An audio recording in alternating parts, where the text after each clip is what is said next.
14, 25 al 31. Dice el Señor Jesús: os he dicho estas cosas estando con vosotros, mas el Consolador, el Espíritu Santo, a quien el Padre enviará en mi nombre, Él os enseñará todas las cosas y os recordará todo lo que yo os he dicho. La paz os dejo, mi paz os doy. Yo no os la doy como el mundo la da. No se turbe vuestro corazón ni tenga miedo. Habéis oído que yo os he dicho, voy y vengo a vosotros. Si me amarais, os habríais regocijado, porque he dicho que voy al Padre, porque el Padre mayor es que yo. Y ahora os lo he dicho antes que suceda, para que cuando suceda, creáis. No hablaré ya mucho con vosotros, porque viene el príncipe de este mundo, y él nada tiene en mí. Mas para que el mundo conozca que amo al Padre, y como el Padre me mandó, así hago, levantaos, vamos de aquí. La paz es el legado de Cristo para su iglesia. La paz es el tesoro que Cristo nos dejó. Cuando nosotros estudiamos el Antiguo Testamento, el tesoro que Dios le daba a Israel, a su pueblo, eran riquezas. Era la tierra de Canaán, que fluye leche y miel, y una cantidad de promesas que tenían que ver con su prosperidad. Prosperidad que aún el pueblo judío hoy ostenta. Quizás no en aquella dimensión gloriosa de la época de Salomón, pero Dios le prometió al pueblo de Israel que si lo obedecía, ellos serían su especial tesoro y heredarían toda esa tierra que le había prometido, que es muchísimo más del territorio que hoy ocupan. Pero esas eran las promesas y esas eran las bendiciones. Cuando nosotros vamos al Nuevo Testamento, la carta a los Hebreos nos dice que nosotros hemos hecho, o que Dios ha hecho con nosotros, un pacto superior al pacto que hizo con Israel, porque nos ha dado mejores promesas. Nos ha dado mejores y mayores promesas. Y una de las cosas más grandes que Dios nos ha dado es su paz. Repito, su paz. La paz es una de las cosas que solamente valoramos cuando la perdemos. Cuando tenemos un momento de angustia, de tensión, de estrés o de ansiedad. Yo no sé cuántos de ustedes se han enfermado de las enfermedades modernas, contemporáneas. Las enfermedades contemporáneas son depresión, estrés, ansiedad, ataques de pánico.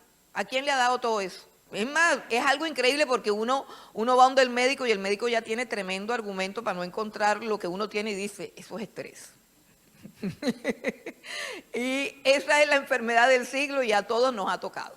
A todos nos ha tocado. Y es precisamente cuando por un instante se pierde la paz, es cuando uno se da cuenta que ese es el tesoro más grande que nosotros tenemos. Y podemos decir, ¿de qué nos valdría tener dinero sin tener paz?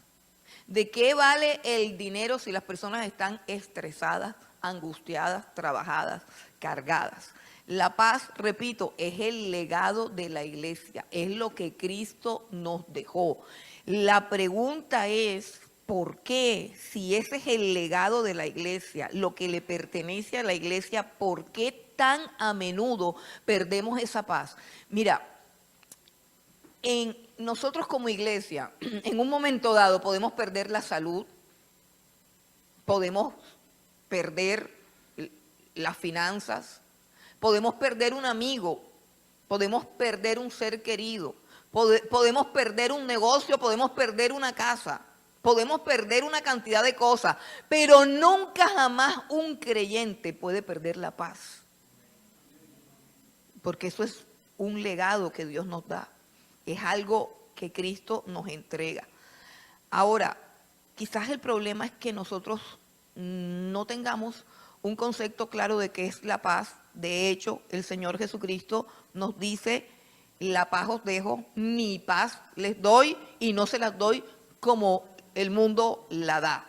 Y lo primero que nosotros percibimos, podemos percibir de esto es que solamente hay una paz, porque dice, la paz os dejo.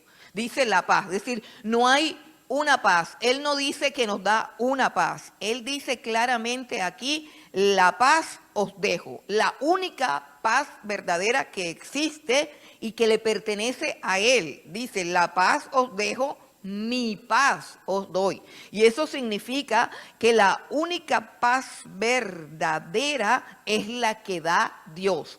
Cualquier sensación parecida que sea fabricada artificialmente no es paz. La tranquilidad que produce un sedante, la tranquilidad que produce una pastilla para los nervios o un antidepresivo, la tranquilidad que produce la embriaguez, la tranquilidad que produce cualquier tipo de placer o cualquier tipo de distracción que tenga la capacidad de hacernos olvidar la realidad, no es paz. Es decir, estar tranquilos porque estoy ignorando los problemas o porque estoy ignorando las amenazas que me rodean o porque vivo en una nube enajenado de la realidad, eso no es paz, eso es ignorancia. Y recuerdo a una pastora amiga mía que decía, la ignorancia es atrevida, pero es feliz. Porque el que está ignorante de todo vive feliz. Y eso no es paz. Según el Señor Jesucristo dice, la paz es lo que yo les estoy dando. Y no se las estoy dando como se las ofrece el mundo. El mundo ofrece una paz ficticia, una paz condicional. El mundo ofrece una paz que está basada, por ejemplo, ahora hoy hay aplicaciones. Y mire, es tanta la enfermedad mental, es tanta la locura, la ansiedad, el ataque de pánico, y la gente que se quiere suicidar, y la gente que ya se suicidó, los que están todavía en el proceso de si se suicidan o no se suicidan. Es tanta la enfermedad mental que se están diseñando una cantidad de programas y de aplicaciones para bajar en el celular para que te puedas calmar. Entonces hay por un lado ejercicios de respiración, el yoga, la meditación trascendental. Hay un programa que me parece supremamente interesante porque induce estados de paz a través de la música y a través de unos paisajes que te dejan así como que en un éxtasis. Entonces tú comienzas a ver en medio del sofoco de tu día normal, comienzas a ver ese programa y entonces sale por ahí un riachuelo cristalino, transparente, que tiene un sonido encantador, y comienzas a ver montañas y comienzas a oír el canto de los pájaros, y por allá comienza la octava sonata para violín de Mozart, y eso produce tranquilidad. A ti se te olvida qué es lo que te está pasando, se te olvida lo que hay en el mundo alrededor, pero eso es una sensación. Tú apagas la aplicación y vuelve otra vez y te acuerdas, como decía aquí el hermano, que todavía no ha renovado el pase.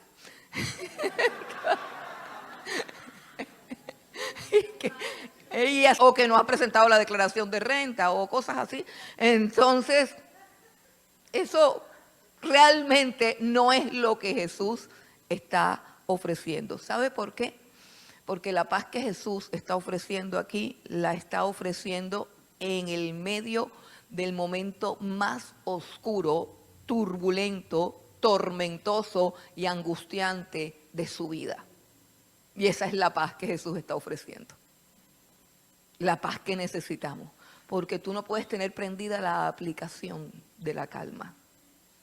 Tú tienes que ir a trabajar mañana. Tú tienes que ir a hacer la cola en el banco. Tú tienes que hacer todos esos papeles. Tú tienes que enfrentarte a un mundo que no puede dar paz, porque en el mundo solamente hay caos y turbación. Y eso no va a cambiar, eso va a empeorar. Pero la paz que está ofreciendo el Señor Jesucristo, la está ofreciendo en el momento más oscuro de su vida y con una conciencia clara de lo que está pasando. Jesús no está embriagado por ninguna imaginación ni por ningún programa. Jesús sabe, como lo ha proclamado versículos hacia atrás, les digo que uno de ustedes me va a entregar. Sabe perfectamente que hay un traidor sentado con él, que lo ha vendido por 30 piezas de plata. Y sabe que el líder más brillante que tiene, en contados minutos va a maldecir y a decir 3 veces que no sabe quién es él. Sabe perfectamente que hay una reunión diabólica de las tinieblas en la casa de los sumos sacerdotes donde han determinado que debe morir. Sabe perfectamente que hay una turba de gente que se aproxima hacia él para llevarlo preso, dice, con palos. Sabe perfectamente toda la tortura, toda la humillación, toda la presión, toda la desilusión y todo el dolor que le está esperando. Y dice, la paz les dejo. Mi paz les doy. Está diciendo, la paz es mía. Y no hay nada en el mundo que la pueda socavar, nada en el mundo que la pueda conmover. Piensa en esa paz. Esa paz no es de esta tierra, esa paz no es de tu mente ni de tu corazón, esa paz sobrenatural le pertenece a Dios, le pertenece al Señor Jesucristo y la entrega a la iglesia. ¿Cuántos aquí son iglesia? Gloria a Dios, gloria a Dios. Ese es el legado más grande que Cristo nos deja. Pero la paz que Cristo nos deja es el resultado de la justicia, porque para que yo pueda primero tener la paz de Cristo, tener la paz de Dios, yo tengo que primero ponerme en paz con Dios. Yo no puedo recibir la paz de Dios producto de un tiempo de adoración o de un ejercicio espiritual o de que pongamos unas luces o de que echemos unos humos o de que yo te haga cierto tipo de voz y que tú comiences a, de manera casi que hipnótica, experimentar algo a lo que le llames paz de Dios. No. La paz de Dios la recibes siempre y cuando primeramente tú te pongas en paz con Dios. Tú te pongas en paz con Dios. Y dice el apóstol Pablo en la carta a los Romanos, el capítulo 5, el versículo 1, dice, justificados pues por la fe, tenemos paz para con Dios por medio del Señor Jesucristo. Y siglos atrás, Dios había dicho a través del profeta Isaías, vengan y pongámonos a cuenta. Si tus pecados fuesen rojos, yo los voy a hacer blancos como la lana. Y el Señor Jesucristo en la cruz del Calvario ofrece perdón de pecados porque ofrece el pago de la deuda. Todo pecador, todo mentiroso, todo aquel que ha tenido el más mínimo mal pensamiento es deudor delante de Dios y no puede pagar porque no tiene cómo. La paz es hija de la justicia. Si no hay justicia, no hay paz. Por eso la Biblia dice que somos justificados por la fe a través de Jesucristo y entonces tenemos paz con Dios. Cuando nosotros aceptamos el sacrificio de Cristo, cuando nosotros en humillación, con conciencia de nuestro pecado y conciencia de nuestra maldad, aceptamos como un regalo lo que no podemos pagar, que es el perdón, que es la justicia del Señor Jesucristo, que es el hecho de que Él se ponga en mi lugar y muera por mis pecados, pague la deuda. ¿Cómo se paga la deuda de mi pecado? Sencillo, la Biblia dice la paga del pecado es muerte. Para yo pagarle a Dios por todas mis mentiras, por todos mis adulterios, por todas mis trampas, por todas mis iniquidades, yo tengo que pagarle con mi vida. Yo tengo que morir. Pero eso no es lo que Dios quiere.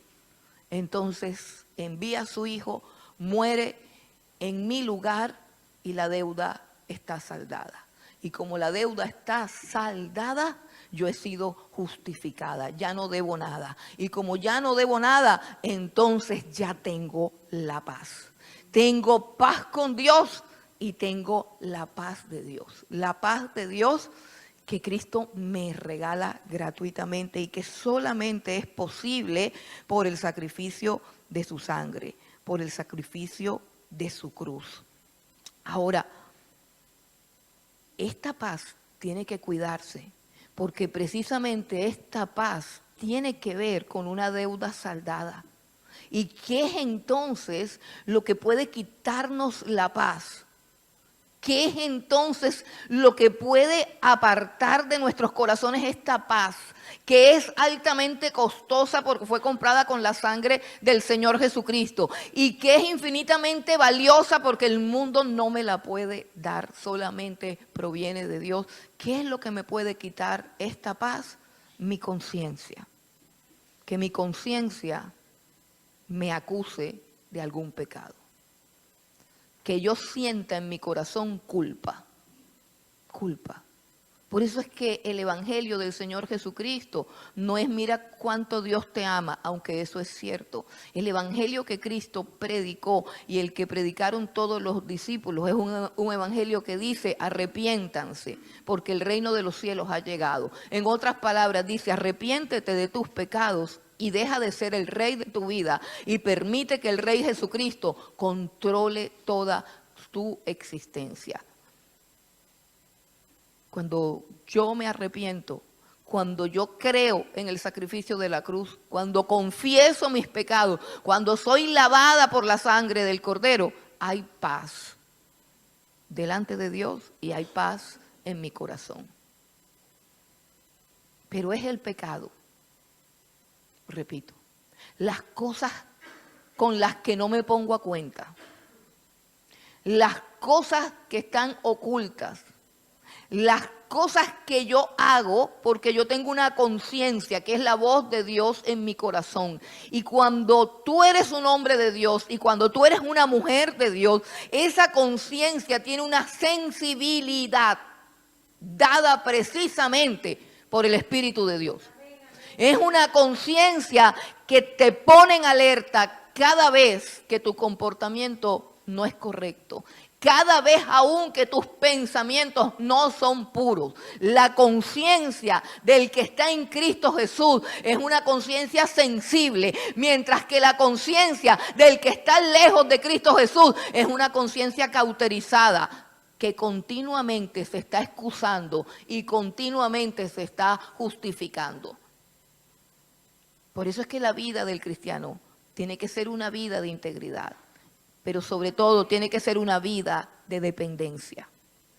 Dependencia de la presencia de Dios, dependencia del Espíritu Santo de Dios, comunión con Dios y alimentarme todo el tiempo de su palabra, todo el tiempo, porque su palabra es una barrera en mi corazón para que mi corazón se vaya detrás de la vanidad. El salmista le pedía al Señor, Señor, inclina mi corazón hacia tu palabra y no hacia la avaricia. Yo tengo que estar empapada de su palabra continuamente. Yo tengo que alimentar mi mente con los pensamientos de Cristo y con las palabras de Cristo, para que los pensamientos del mundo, que son pensamientos que siempre te llevan a la turbación, porque no puedes tener, porque no puedes alcanzar, porque no puedes conseguir, por lo que no puedes lograr. Todo es turbación. Mientras que Cristo dice, estás justificado por fe. Estás en paz conmigo. Yo te limpié, yo te lavé, yo te escogí, yo te hice acepto delante de Dios. Y la paz solamente se obtiene en la presencia de Dios. Y el principal enemigo de la paz es el pecado. El pecado no confesado, el pecado que no llevamos a Cristo, el pecado que no es limpiado. El pecado de apartarnos de Él. El pecado de vivir lejos de Él. cuando Él se ha hecho cercano. La paz le pertenece a Cristo. La paz es el resultado de recordar y entender el propósito y las promesas de Dios. Vamos al versículo 26 del texto que leímos. Dice Jesús: mas el Consolador, el Espíritu Santo, a quien el Padre enviará en mi nombre, Él os enseñará todas las cosas y os recordará todo lo que yo les he dicho. El Consolador. Yo creo que no hay necesidad de definir que un consolador es aquel que consuela. Ahora, lo que Jesús está diciendo es cómo consuela el consolador. Sabemos que el consolador es el Espíritu Santo que fue enviado a nosotros por Cristo Jesús. Y Él está diciendo aquí qué es lo que va a hacer el consolador. ¿Qué es lo que hace un consolador? Pues consolar. ¿Necesitamos consuelo? Sí. Porque en el mundo hay turbación, traición, decepción, pruebas, dificultades, y continuamente mi alma necesita consolación. ¿Qué hace el Espíritu de Dios para consolarnos? Mire lo que dice: les enseñará todas las cosas y les recordará todo lo que yo he dicho. ¿Cómo consuela el Espíritu Santo? Haciendo dos cosas: enseñando y recordando. Enseñando y recordando. Uno dice: no, a mí que me consuelen pagándome todas las deudas, a mí que me consuelen haciéndome un favor, a mí que me consuelen de esta manera. El consuelo del Espíritu Santo, el consuelo que Él produce en los corazones que viven en paz, se efectúa a través de una acción que consiste en que Él te va a hacer entender y te va a recordar. Te va a hacer entender y te va a recordar. Así que el Consolador o el Espíritu Santo de Dios es un maestro. Es un maestro. Miren, una de las cosas que a veces pasamos por alto es el hecho de que nosotros estamos leyendo el Evangelio de Juan. Y nosotros podemos creer que esto es una crónica. O sea, que Juan iba con el Señor Jesús, llevaba una agenda y iba anotando. No. Ellos simplemente iban con Él, ellos simplemente lo siguieron hasta el fin y lo vieron morir, y gran parte de lo que experimentaban con Él ni siquiera lo entendían. Ni siquiera entendían qué era lo que estaba pasando. Era totalmente imposible que entendieran lo suficiente como para poder escribir un evangelio, y era totalmente imposible que recordaran con precisión para que estos evangelios, los 4 evangelios que tenemos aquí, sean tan claros, tan fidedignos, tan ciertos, tan contundentes. Pero es precisamente la obra del Espíritu Santo haciéndoles entender todo lo que vivieron con Cristo Jesús y todo lo que Jesús habló, y recordándoles lo que había oído de la boca de Jesús. Es esa obra la que hace que estos hombres sean unos hombres llenos de paz, a pesar de que ellos van a vivir pruebas, persecuciones y tribulaciones muy parecidas a las que vivió Jesús. Pero serán gente que viva en paz, en una absoluta y profunda paz. Y en esa paz son enseñados por el Espíritu Santo. Así que yo quiero preguntarte algo. Si tú eres de los que has sufrido ataques de pánico, ataques de ansiedad, ataques de estrés, de depresión, de angustia y todos sus derivados, yo quiero preguntarte, ¿alguna vez tú has pensado que eso se quita aprendiendo, recordando y entendiendo las palabras de Jesús? ¿Tú te has puesto a pensar que todos tus estados alterados y emocionales pueden tener sanidad si tú te dedicas a la tarea de entender a Cristo, de conocer a Cristo y de recordar las palabras del Señor Jesucristo? ¿Tú te has puesto a pensar si tú de verdad dices que tú crees? Porque es que la gente siempre dice que cree en Jesús, pero su vida niega completamente esa fe. Repito, la paz llega a través de la comprensión de la obra de Jesús y del mensaje de Jesús. La paz se mantiene a través de la obra del Espíritu Santo, recordándote cada día las palabras de Jesús. Así que mira qué importante es recordar. Cuando llegas a un estado de depresión y de ansiedad, es porque has olvidado o porque quizás jamás, nunca has escuchado. Porque aquí no dice que el Espíritu Santo te va a revelar nada. Oye, mira lo que dice aquí. Mira lo que dice aquí. Nuevamente yo quiero que leamos.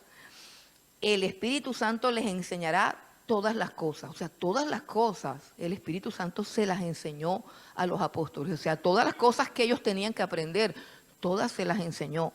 Y se las enseñó a partir de la vivencia que ellos tuvieron con Cristo. El Espíritu Santo fue el intérprete de la actuación, de la conducta, de los milagros, de los prodigios, de las obras y de la predicación del Señor Jesucristo. Obras, milagros, palabra y predicación que ellos escucharon, que ellos estuvieron ahí de primer testigo ocular, pero que no entendieron. Y de hecho, hermanos, ellos están sentados aquí alrededor de Jesús y no entienden.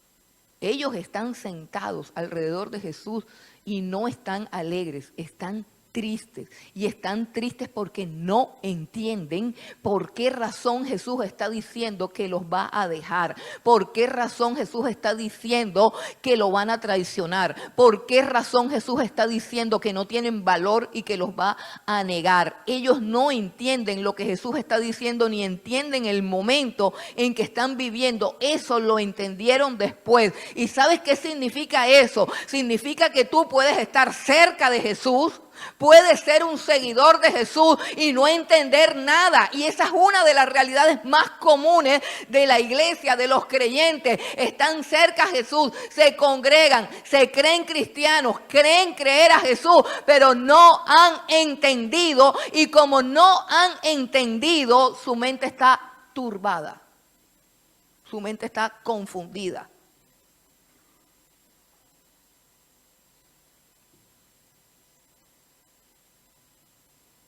El Consolador consuela enseñando y recordando. Enseñando y recordando. Pero hermano, para recordar tiene que haber un recuerdo, tiene que haber una información almacenada en tu memoria. No hay revelaciones. No esperes que a través del ayuno y de la oración Dios te diga absolutamente nada de lo que ya está escrito aquí y que tú puedes leer. No seas tan soberbio ni tan iluso de que este libro que tenemos aquí, que fue escrito a lo largo de 1600 años por 40 hombres completamente diferentes el uno del otro, porque Moisés no conoció a Daniel, Daniel no conoció a Pedro, ninguno de ellos se conocieron, separados por épocas, circunstancias totalmente diferentes, y escribieron todos un mismo libro. Es completamente asombroso que este libro que tenemos aquí delante de nosotros sea el libro que han intentado destruir, que han intentado aniquilar, que han intentado ocultar, que han prohibido por épocas. ¿Recuerdan la época llamada del oscurantismo, donde este libro estaba en unas bibliotecas con unas cadenas? Y en latín, porque si el que lo abría no sabía latín, no sabía. La época de la oscuridad, nadie lo podía leer. Y creo que a nadie le interesaba leer. ¿Tú crees con todo el poder de Dios para guardar, para preservar este libro? ¿Sabes cuántos hombres y mujeres han muerto por defender este libro? ¿Sabes cuántos hombres y mujeres han muerto y han sido quemados por traducir este libro? ¿Tú sabes lo que dice este libro? Dice que toda la palabra de Dios es inspirada por Dios, es exhalada por Dios y tiene la vida de Dios y tiene la capacidad de transformar tu vida, porque es la misma palabra que sonó en medio de las tinieblas y dijo hágase la luz, y la luz se hace, y es la misma palabra que entró un día a mi vida y me mostró su luz y me hizo libre, tal cual como Jesús dice. ¿Tú crees que Jesús de alguna manera o que Dios de alguna manera te va a dar a ti un trato especial, que habiendo salvaguardado, inspirado, habiendo dado tantos hombres sus vidas a través de escribir, guardar, preservar este libro, a ti Dios te va a hablar en el baño? Cosas que ya están escritas aquí. ¿Tú crees que Dios te va a decir algo que está escrito aquí?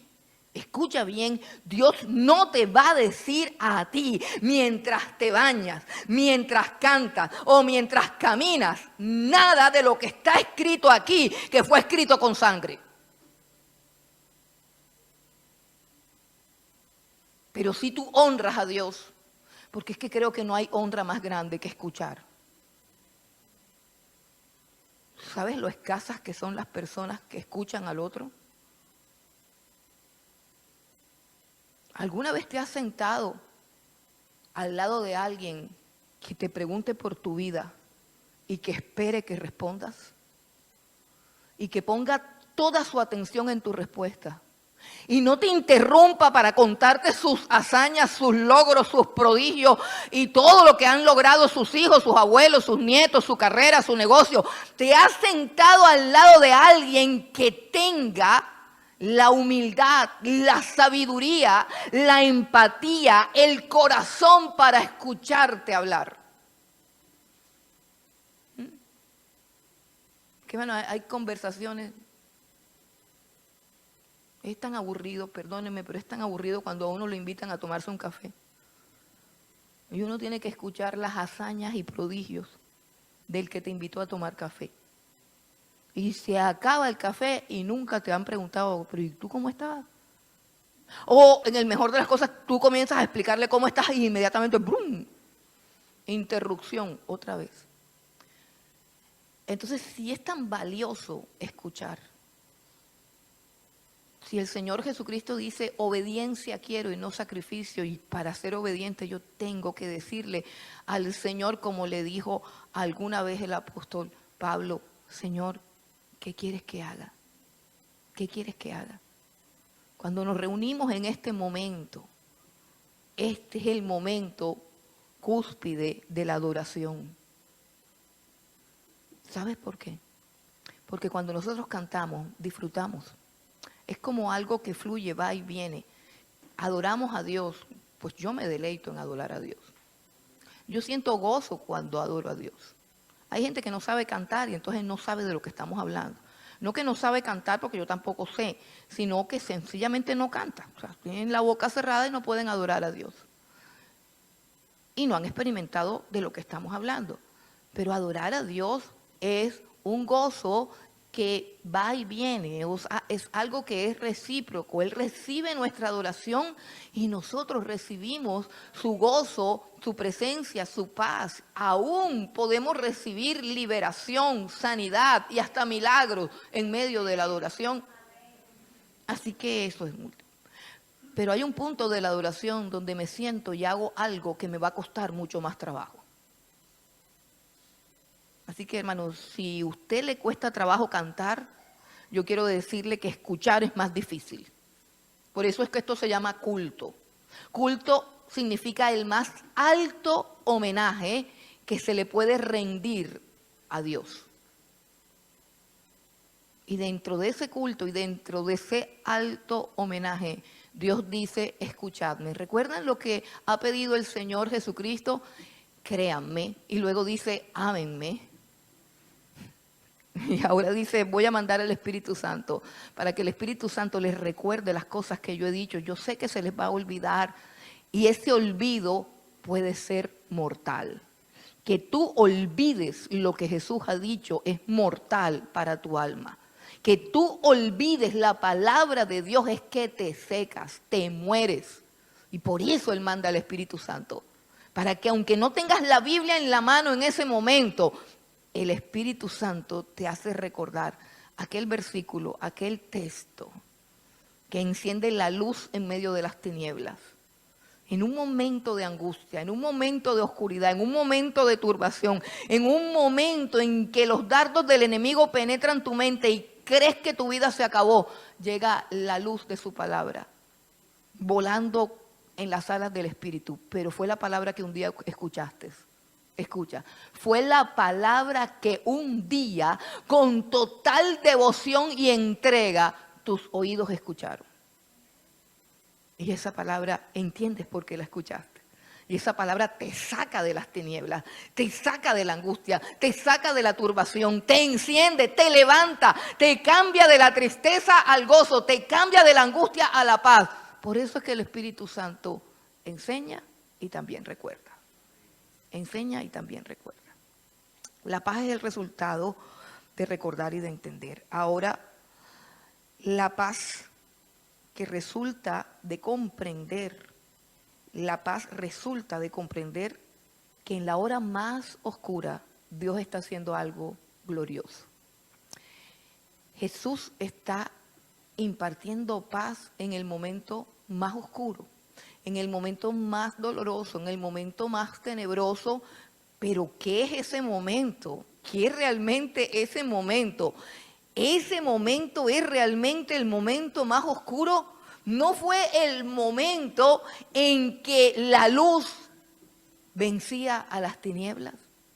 No es el momento en que el Hijo había decidido pagar tu deuda, pagar mi deuda y entregar su vida. No es el momento donde se va a ejecutar la salvación de las almas, la liberación de los cautivos. Ese es el momento más glorioso. Aunque estaba revestido de dolor y de derrota, era el momento de victoria. Pero ¿quién lo puede entender? Solamente Jesús lo podía entender. Y por eso, en ese momento de angustia, en ese momento de turbación, donde todos están esperando que algo malo va a ocurrir, el único que tiene paz es el único que entiende que ese es un propósito divino que va a redundar en la salvación de todos los que están sentados a su alrededor y también en su propia gloria y en la gloria de Dios. Pero esa comprensión solamente la tiene Jesús. Cuando nosotros leemos en la palabra de Dios a un hombre como el apóstol Pablo, que en Romanos capítulo 8 escribió aquel texto: para los que aman a Dios, todo nos ayuda para bien.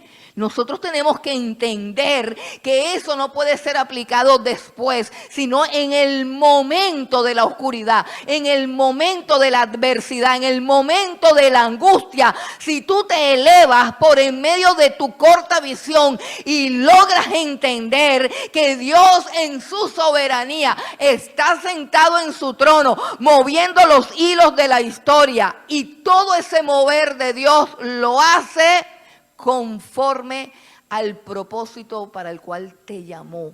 A los que aman a Dios, todas las cosas les ayudan para bien. Esto es, a los que conforme a su propósito han sido llamados. El mundo gira a favor de los que son llamados, aunque no te parezca. Y tienes que mirar tu adversidad, tu enfermedad, tu desgracia, lo que sea que te esté pasando. Si tú eres hijo de Dios, si tú eres escogido de Dios, si tú en medio de tu corazón sabes que Dios te ha llamado, tú tienes que saber que estás a punto de presenciar algo glorioso en tu vida. Jesús estaba al borde de la cruz, pero también estaba al borde de la gloria. Para eso había llegado Jesús al mundo. Era el momento que Él había esperado con ansiedad. Y como hombre podía sentir angustia, pero el conocimiento, repito, la comprensión que Él tenía de ese momento es lo que produce esa paz. La paz es el resultado de comprender que en la hora más oscura Dios está haciendo algo glorioso. Dios está haciendo algo glorioso. Además de eso, dice 2 Corintios, este es el texto favorito mío, además de los que aman a Dios, todas las cosas nos ayudan a bien. Eso está súper trillado, hermano. Eso se lo dicen a todo el mundo. Y cuando un versículo está así como muy trillado, ya parece como que ya no hace mucho efecto. Pero hay uno que es mi favorito y está en 2 Corintios capítulo 4, versículo 17. Y dice, porque esta leve tribulación momentánea produce en nosotros un cada vez más excelente y eterno peso de gloria. Así que yo no sé quién está en tribulación, yo no sé quién está en angustia, pero el que está en angustia y el que está en tribulación, número 1, eso es leve comparado con la cruz. Número 2, eso es momentáneo. Y número 3, se está produciendo en ti un cada vez más excelente y eterno peso de gloria. Eso es lo que está haciendo Dios en tu vida, dándote peso de gloria, dándote sentido a tu vida, formando un carácter fuerte, firme, un carácter sólido, un carácter que es capaz de ayudar y abrazar a los necesitados. Dios está mostrando su gloria en ti, no te está abandonando ni te está dejando. Ahora quiero que vayamos al versículo 28. Mire lo que dice Jesús. Los discípulos no están alegres. Por el versículo 28 sabemos que están tristes. Mire lo que dice Jesús. Está tratando de consolarlos, está tratando de animarlos, está tratando de hacerles entender las cosas, porque Él los va a dejar solos. Se va a ir, los va a dejar solos. Versículo 28 les dice Jesús a los discípulos: habéis oído que yo os he dicho, voy y vengo a vosotros. Si ustedes me amaran, se habrían alegrado. Porque les he dicho, voy al Padre, porque el Padre es mayor que yo. Ahí hay dos cosas. Número uno, lo que estorba mi paz es mi egoísmo. Lo que estorba mi paz es mi egoísmo. El no poder ver el bien del otro, el no poder pensar en la gloria de Dios, sino en mi problema, en mi necesidad. Esa actitud, Jesús le dice, si ustedes de verdad me amaran, como siempre han dicho, ustedes estuvieran alegres porque yo les acabo de decir que me voy al Padre. Pero ellos no están preocupados ni les importa si se va al Padre o si no se va al Padre. El problema es que los van a dejar solos. Ellos están preguntando, ¿y cómo vamos a resolver el problema que nos vas a dejar aquí? Dejamos todo, dejamos las redes, dejamos los peces, dejamos todos los negocios, y ahora ¿qué vamos a hacer? Tú te vas y nos vas a dejar embarcados. Ese es el problema. No nos importa si tú vas al Padre, si estás contento, si estás feliz. El problema mío, eso quita la paz. Eso quita la paz. La pensadera en ti. La pensadera en ti. Es que toda paz termina cuando el yo se vuelve el centro de tu pensamiento. Cuando el problema que tienes que afecta al yo se convierte también en el centro de tu pensamiento.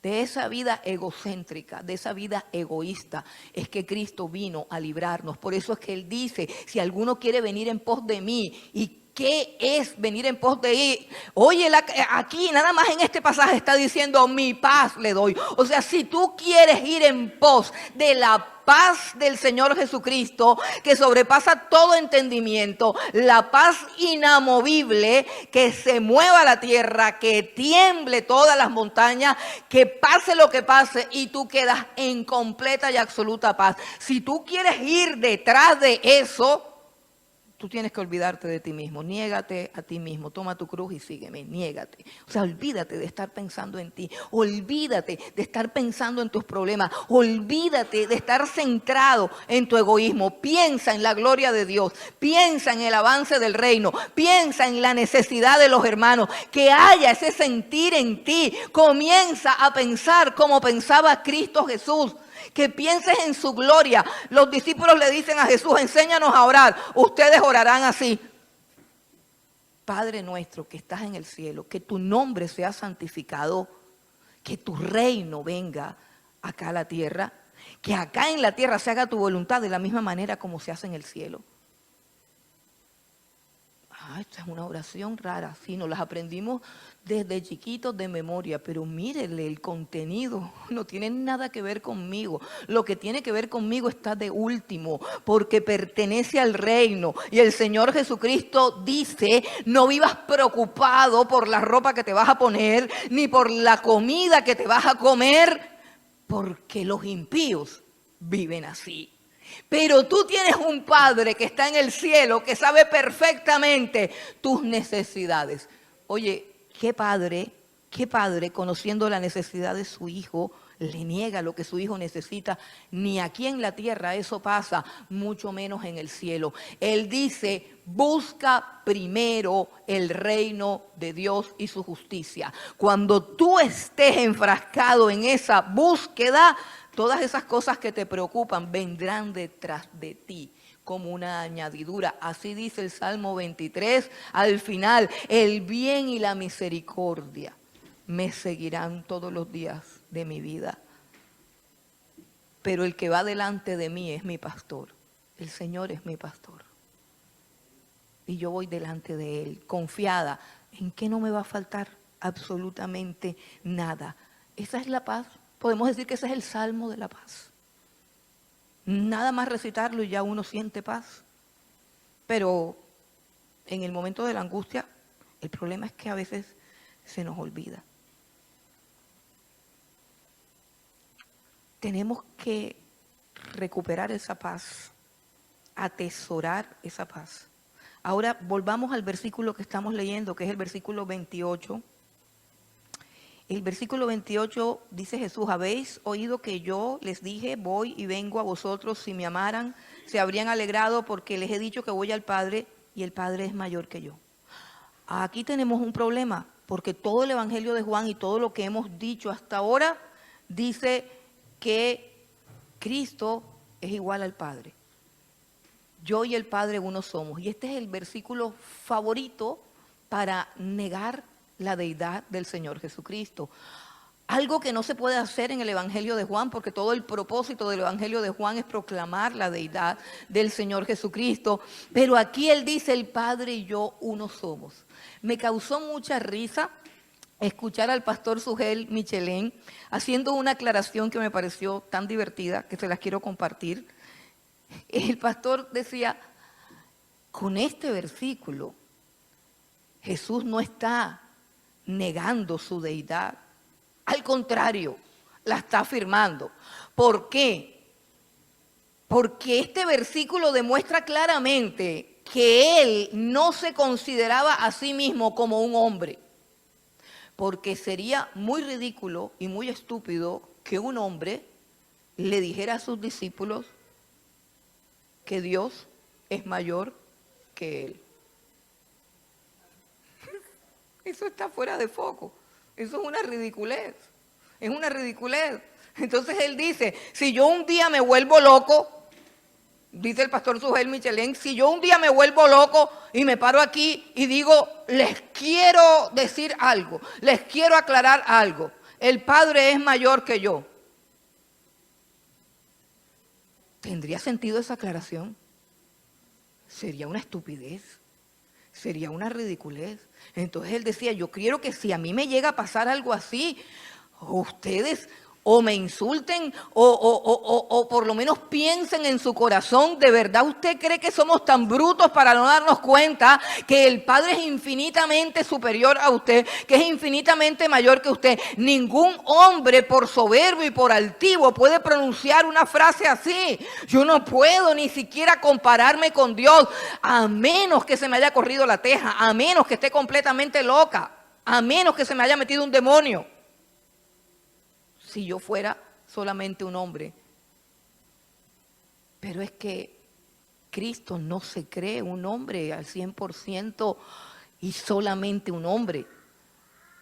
Cristo sabe que Él no es solamente un hombre. Por eso es que está haciendo la claridad.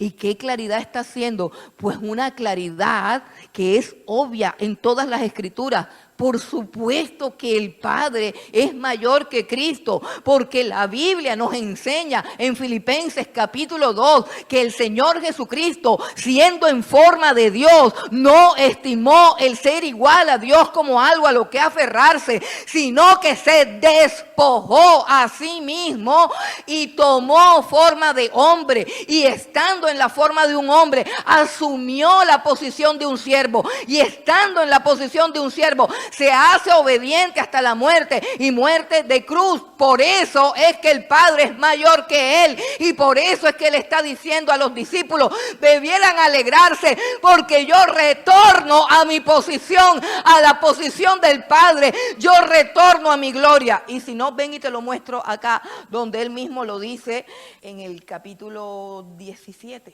de Juan. Juan, capítulo 17. Esa es la oración sacerdotal, Juan capítulo 17, y tenemos el versículo 5. Dice: el Señor Jesucristo está orando, y le está orando al Padre. Y mira lo que dice Juan 17, 5. Ahora pues, Padre, glorifícame tú al lado tuyo con aquella gloria que tuve contigo antes de que el mundo fuese. O sea, vuélveme a mi posición, donde tú y yo somos iguales. Hermano, yo pienso que eso no tiene como mucha necesidad. Volvamos al capítulo 14. Finalmente, la paz que el Señor Jesucristo está ofreciendo es la paz que resulta de haber vencido al diablo. Versículo 30. Versículo 30, Juan 14, 30. Dice Jesús: no hablaré ya mucho con vosotros, porque viene el príncipe de este mundo, y él nada tiene en mí. No hablaré ya más. Ya viene el príncipe de este mundo. Ya había salido Judas. Ya se aproximaba la turba. Era el momento de las tinieblas. El Hijo iba a ser entregado voluntariamente. Nadie le quita la vida. Él dice: yo pongo mi vida y la vuelvo a tomar. Nadie me la quita. Es la hora de las tinieblas, porque Dios le concedió esa hora a las tinieblas por causa de nuestro pecado y de nuestra salvación. Y Él dice: ahora viene el príncipe de este mundo y él nada tiene en mí. La paz del Señor Jesucristo tiene que ver con su triunfo sobre Satanás, su victoria sobre Satanás. Satanás es el instrumento para quitarnos la paz. Satanás es especialista en quitarnos la paz con sus acusaciones, con sus tentaciones, con sus tropiezos, con su egoísmo.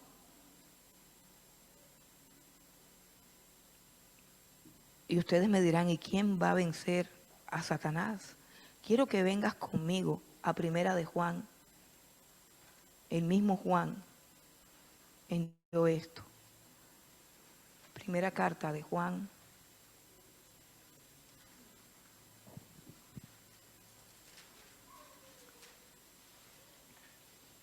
Capítulo 2.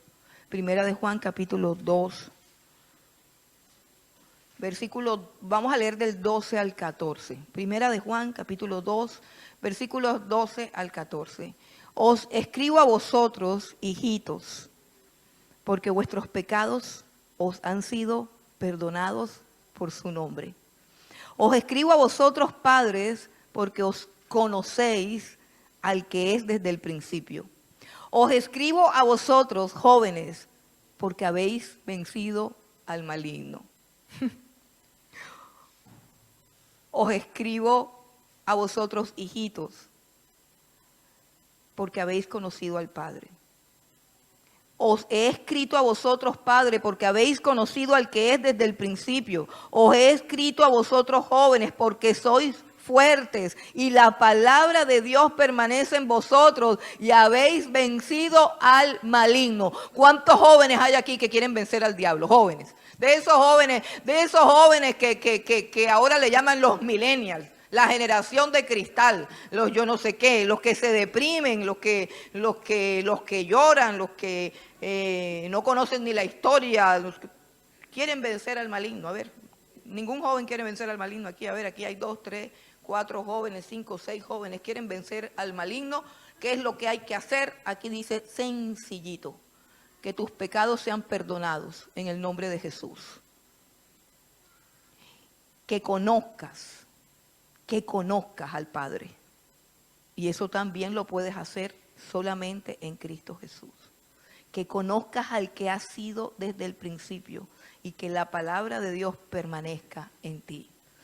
Conoce a Dios, que la palabra de Dios permanezca en ti y que tus pecados sean perdonados.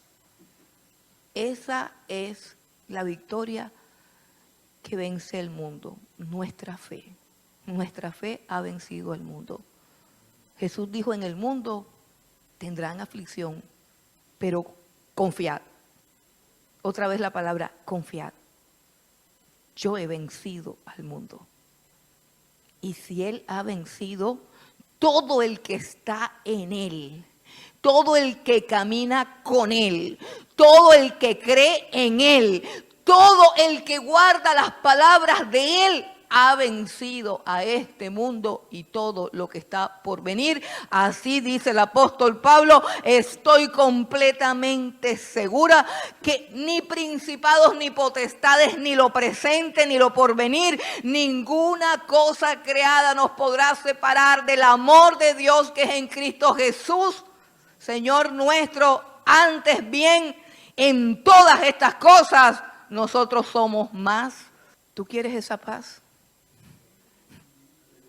¿Quieres la paz de Jesús?